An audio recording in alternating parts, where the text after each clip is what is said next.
ஒண்ணுமே வேணாமே உன்னை விட எனக்கு உள்ளது எல்லாமே உன்னிடத்தில் இருக்கு.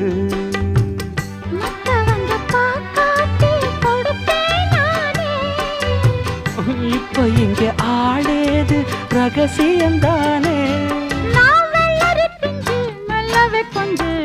காத்திருக்கேன் கதவை திறந்து உள்ளுக்கு வாடி.